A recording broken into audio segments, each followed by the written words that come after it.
ఆరోగ్యమివ్వని ఆస్తెందుకు,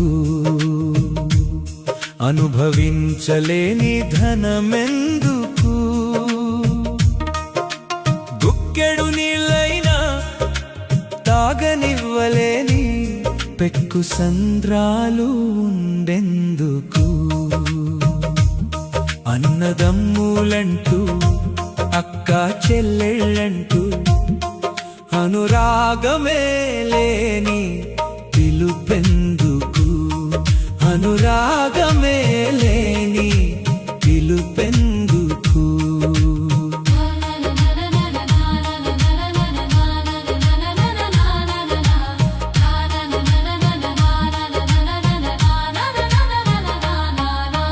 మునుపటి పెద్దలు మూడు పూటలా గటక రొట్టెలు తిని గట్టి గుండెటోళ్ళు, 100 ఏళ్ళు వచ్చినా అదరక బెదరక జోరు జోరుగా పనులు చేసేటోళ్ళు. నేడేమో మనుషులు హోటల్ల తెగబడి ఫాస్ట్ ఫుడ్ తింటూ భకాయంతోటి 30 ఏండ్లకే ముసలవుతున్నారు, 30 ఏండ్లకే ముసలవుతున్నారు.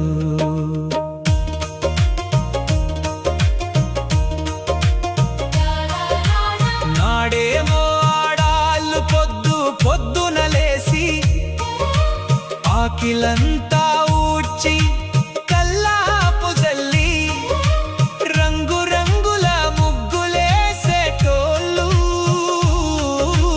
కాయగూరలతోటి కట్టెల పొయ్యిపై తీరొక్క వంట చేసేటోళ్ళు.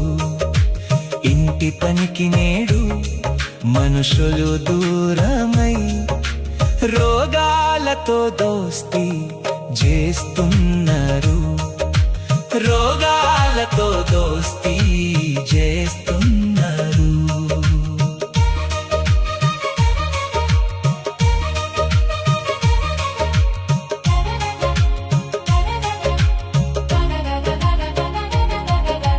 కల్తీ లేనిదేది అగుపించదాయా, బీపీ షుగర్లతో భీతిల్లుతున్నారు. వాకింగ్ అంటూ వరుస కట్టిండ్రు, తన పని తను కూడా చేయలేని స్థితిలో మిషన్ మోటార్లపై బతుకుతుండ్రు, మిషన్ మోటార్లపై బతుకుతుండ్రు.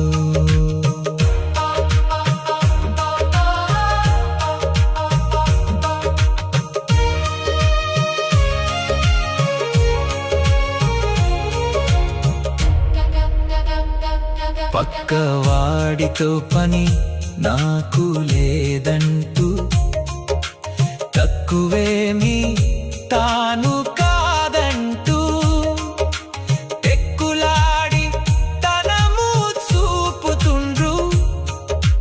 కాటికి పోయేది ఎప్పుడో తెలువదు, కాస్త సమయమందు కలిసి మెలిసి ఉండు, పైవాడి నుండి కబురు వచ్చిందా, నిమిషమైన నువ్వు నిలవవిక్కడా, రారురా నీ తోడు ఎవ్వరు, రారురా నీ తోడు ఎవ్వరు.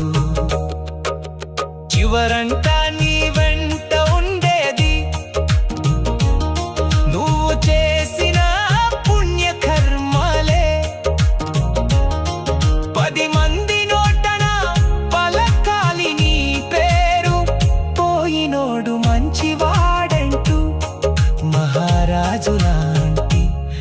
మనిషంటూ మహారాజులాంటి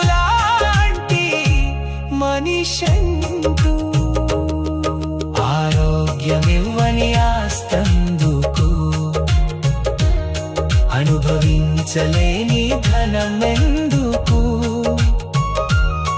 అనుభవించలేని ధనమెందుకు